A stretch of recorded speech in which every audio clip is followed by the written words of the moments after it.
When playing Yellow version, I always picked up the Dome fossil as a kid. I just thought Kabutops was the coolest fossil design in all of Gen 1. But Omanyte might actually be better? Its stats might be better than Kabuto, and I wanted to see how it would compare in a solo run. Unlike Kabuto, Omanyte is a special attacker.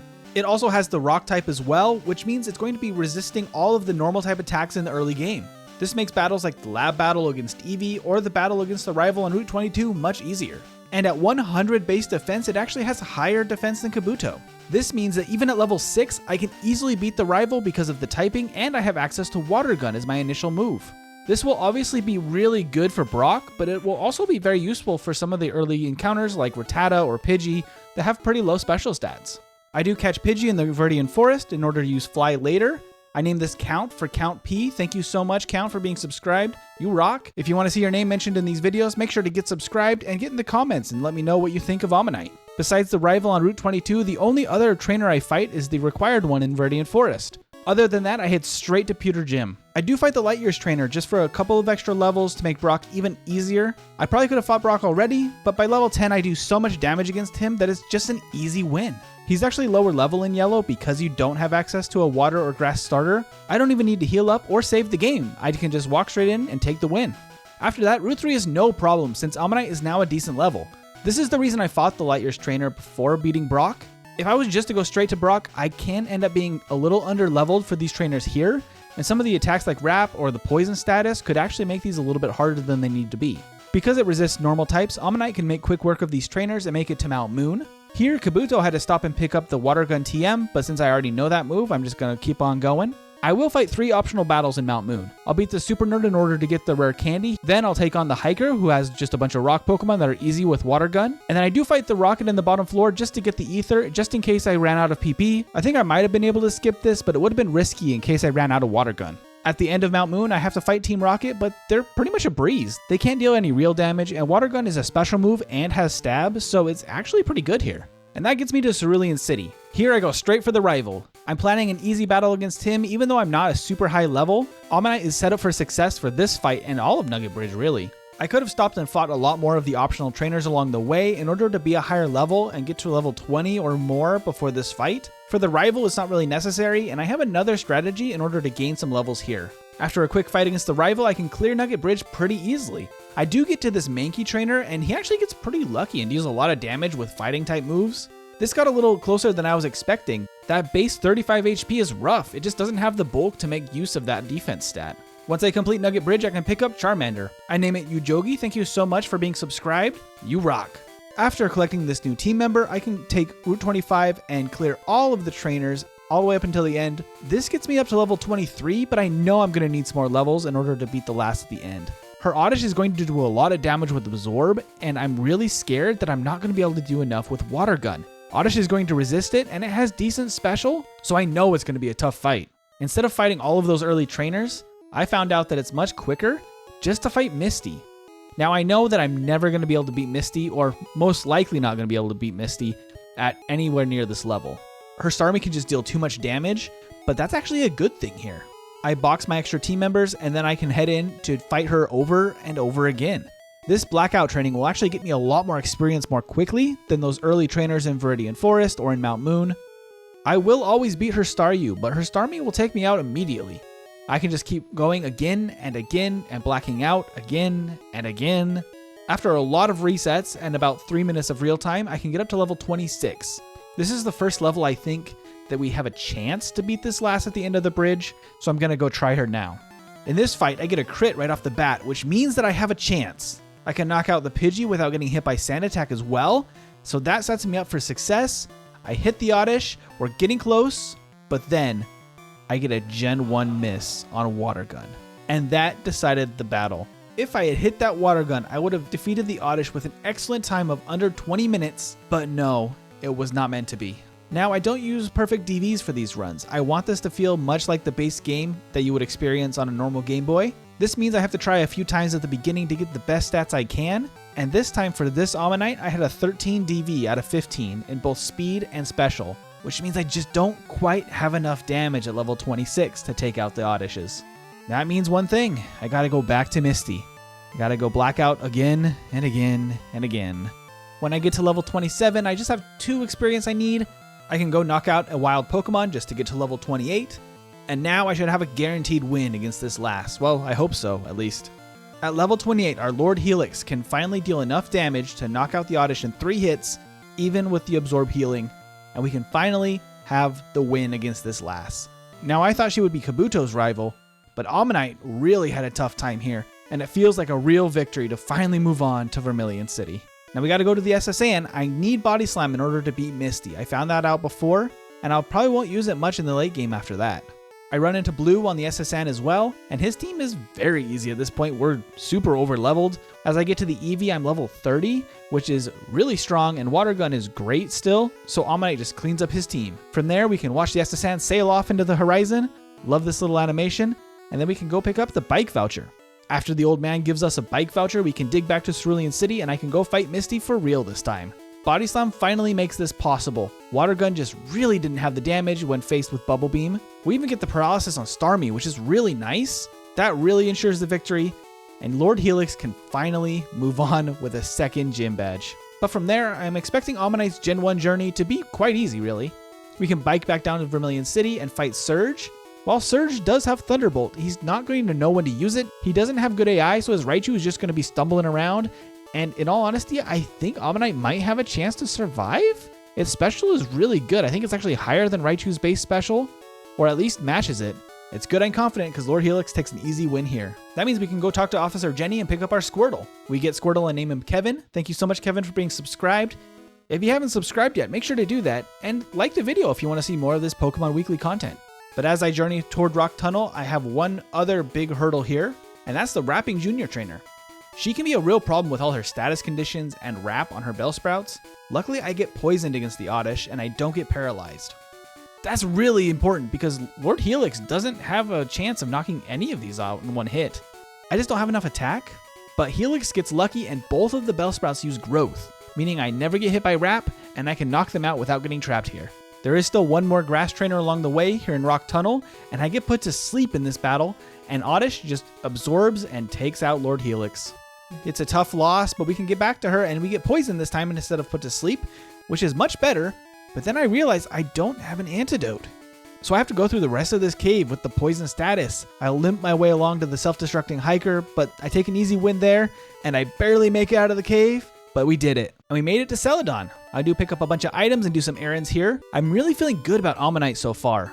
I hate to say it, I love Kabuto and I've always picked it, but really Omanyte might have a better run. It does have a much lower base speed, and its HP is about the same, which is a problem for both of them. But now with access to Ice Beam and Celadon and the extra training I've gotten so far, it makes me think that Omanyte's going to have a pretty smooth run from here. I'm sure nothing will come back to bite me at this point, right? After all that shopping and picking up HM2, I'm ready to fly over to Lavender Town and head to the Pokemon Tower. As I go into the rival fight, my moveset is now Bubble Beam, Withdraw, Ice Beam, and Body Slam. Bubble Beam and Ice Beam have about the same base power with Stab, and the combination of those makes really quick work of the rival. But I'm hanging on to Withdraw because the badge boosting I can use it for later could be really useful, so I don't want to give that up. As we finish the tower, there's a familiar face at the top. Ghost friend! After I get the Pokeflute from Mr. Fuji, I'm ready to head out onto the bike path and start prepping for a couple of tough battles. Here along the way, I'm going to fight a couple of the poison trainers. I don't want to fight the fighting types because I'm a little bit worried about low kick, especially from a Machoke. It could do some decent damage, so I don't want to run into those. The Weezings and Grimers aren't really a problem, so they're good experience here. After I beat those guys, I can go pick up Surf, and we can head to Sylph. There's a couple of close trainers along the route that I normally take through this building, so I fight them. I want to be about level 40 for the first attempt for the Sylph rival. After healing up, we can fight Blue. I was very curious how this battle was going to go down. I knew that Surf would do great damage against Sandslash and against Ninetales, and Cloyster doesn't have the best special, so I think it should work pretty well there. Unfortunately, on the first attempt, it takes us out. I go back in and I try Body Slam to get Paralysis maybe, so that Clamp doesn't actually hit as much. I do get the Paralysis and it stays paralyzed, so that's really good. I can get to Kadabra, but it hits really hard. 2 critical hits in a row, in fact, takes me out. I think that might have been a fluke, so I want to try one more time just to see if I have a chance against Kadabra. Clamp with the Cloyster just does too much damage again though and takes me out. So I decide I definitely need a few more levels. I go fight a couple of trainers and I come back at level 43. This gets me over another damage rounding level and it should improve my chances a little bit. The first two Pokemon are still no problem, but Cloyster is just annoying with that clamp. It's a trapping move, and it's actually dealing decent damage still against Helix. Luckily, Surf hits hard back, and I can get to Kadabra, but I'm not at the greatest health. I take a couple of hits and go down again. And unfortunately, that's the story again. So after 9 resets, I decide the rival's just not happening yet. Instead, I'm going to head to Koga's gym. I figure Omanyte has a decent chance here, and I get poisoned from the trainers along the way, but that could be super useful. The poison status, while being a little bit annoying in battle, and it does cause a reset here against one of the jugglers, it can be really useful for Koga. And I would much rather take poison damage than be put to sleep against his Psychic Venonats. After an impressive first attempt, it does take me a few tries to get through this fight. I almost have the damage ranges, but I figured that I should just level up to 45 once again for damage rounding, and that helps a lot. I can finally take the win against him, and that gives me Koga's badge boost. So the text in Gen 1 is actually wrong. When you beat Koga, you actually get the speed badge boost, not defense. They're actually flipped with Surge and Koga. This means I'm a little bit faster for the rivals fight, and I got a couple of levels, so I think this should be a little bit better. I make it to the Jolteon, but after taking a couple more losses here, I can finally get a good run and take it out.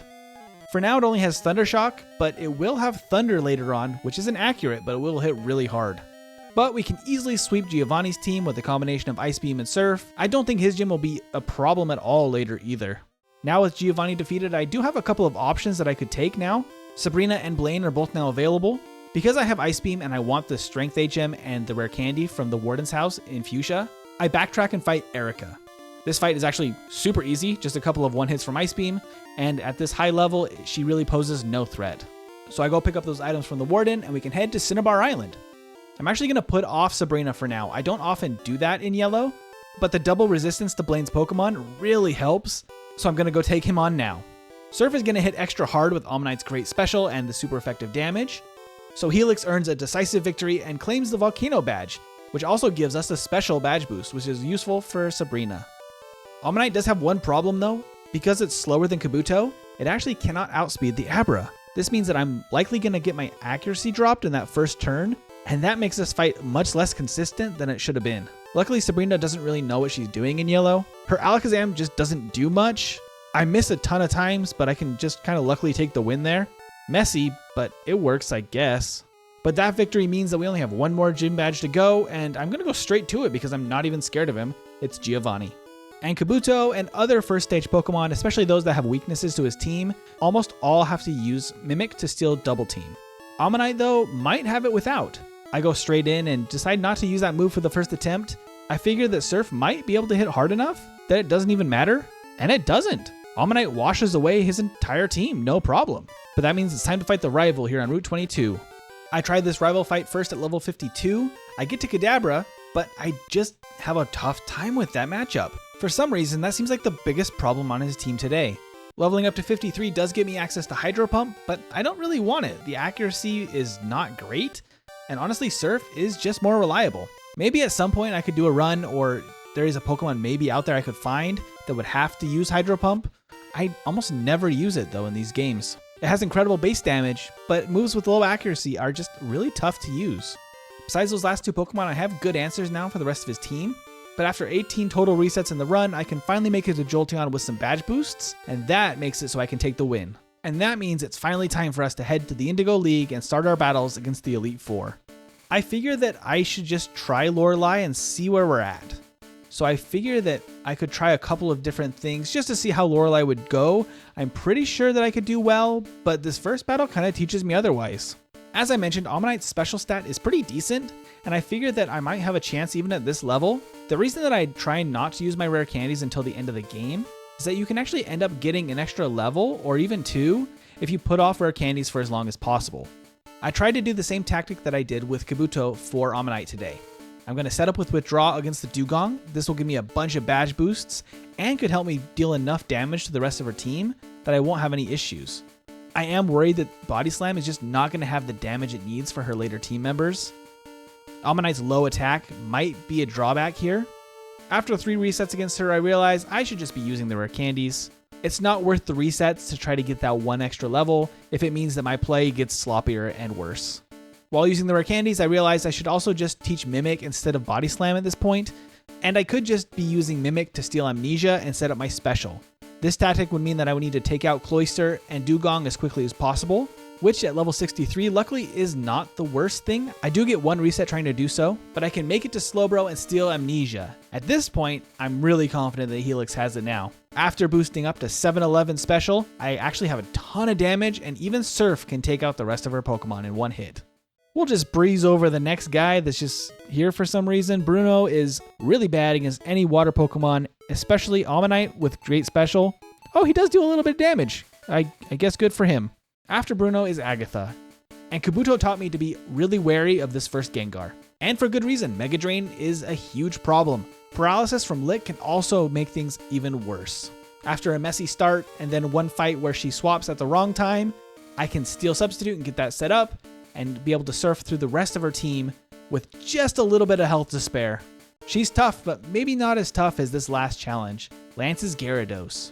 At this point, Kabuto had some good physical damage that it could use to knock out Gyarados without too much problem. Omanyte doesn't have that, but luckily in this first fight, I get a freeze. That means I can set up and have a bunch of badge boosts ready to go. From there, the rest of his team should be easy with Ice Beam. The Dragonairs go down in a single hit. I could either use Surf or Ice Beam for Aerodactyl. I go for Surf just for as much damage as possible, probably not necessary.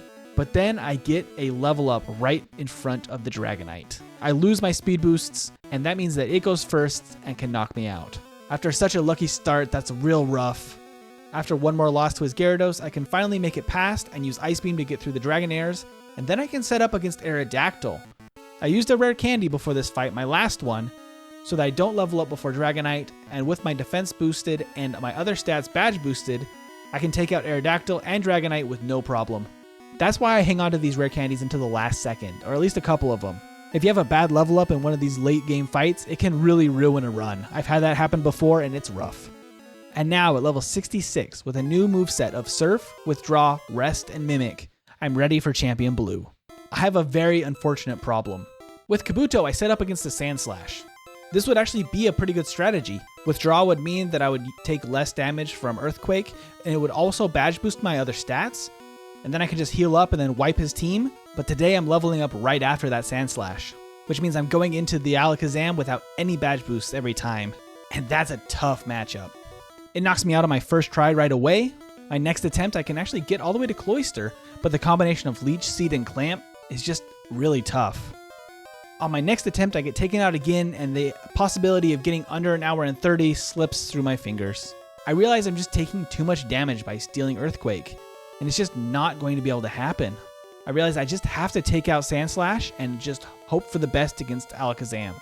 It doesn't happen in this fight or the fight after that, really. But now at 30 resets and an hour and 31 of real time, I go in and try to do my very best with the best strategy yet. I use Surf against Sandslash to knock it right out.